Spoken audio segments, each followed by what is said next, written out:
Shalom, saudaraku. Hari ini kita akan mendengar firman Tuhan dari Mazmur pasal 23 ayat 1 sampai yang ke-6. Tuhan gembalaku yang baik, Mazmur Daud.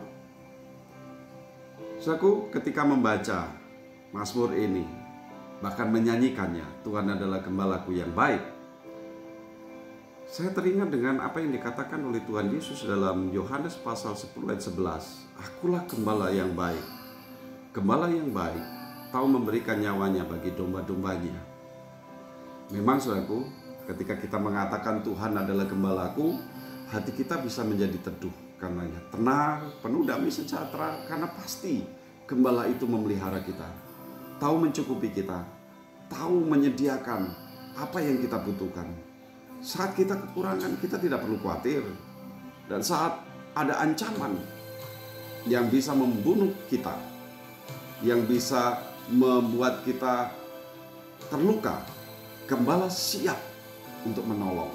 Karena itu ketika Daud mengatakan Tuhan adalah gembalaku, dia tahu betul karena dia mengalami sebagai gembala bagi domba-dombanya.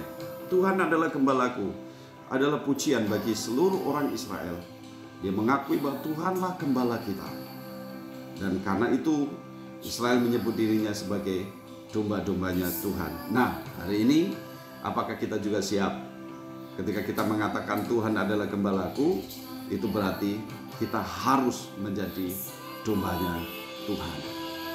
Beranikah kita mengatakan, aku adalah dombanya Tuhan, karena Tuhan adalah gembalaku? Saudaraku, ada 4 poin yang saya mau sampaikan hari ini kalau kita mengatakan Tuhan adalah gembalaku. Yang pertama, bahwa domba itu harus belajar, harus mempertajam telinganya untuk mendengar suara dari gembalanya. Yesus mengatakan, domba-dombaku mengenal suaraku.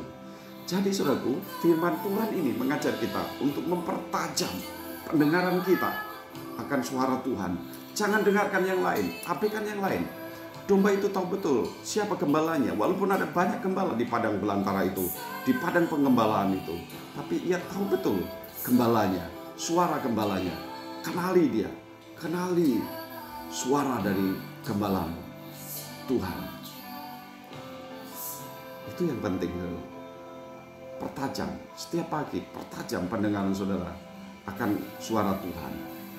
Yang kedua, saudara, domba itu akan selalu ikut kemana gembala itu pergi, karena tahu betul gembala akan menyediakan makanan yang paling lezat bagi dia, rumput yang hijau. Gembala itu tahu menuntun mereka ke air di mana domba-domba itu bisa menikmati segarnya air. Dia akan ikut kemana gembala itu pergi, karena di situ juga gembala melindungi.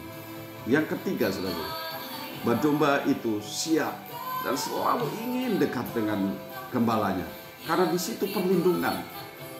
Domba-domba itu selalu terancam oleh binatang buas.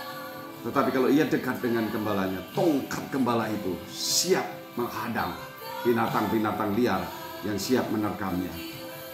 Yang terakhir, domba-domba itu siap memberikan bulunya yang terbaik untuk dipakai, untuk digunakan oleh gembalanya. Walaupun itu sakit, walaupun itu tidak nyaman, karena bulu yang sudah mulai tumbuh, sudah mulai menyejukkan, menghangatkan itu harus dicukur. Saudaraku, pada 4 poin ini, siapkah kita menjadi domba? Kalau Tuhan adalah gembalaku, itu berarti kita siap menjadi dombanya Tuhan. Selalu dengar suaranya, pertajam pendengaran kita untuk mendengar suaranya. Selalu ikuti apa yang dia inginkan, dan dekatlah dengan dia. Terakhir, berikan yang terbaik bagi dia. Maka Tuhan memberkati kita. Selamat pagi, Tuhan Yesus memberkati.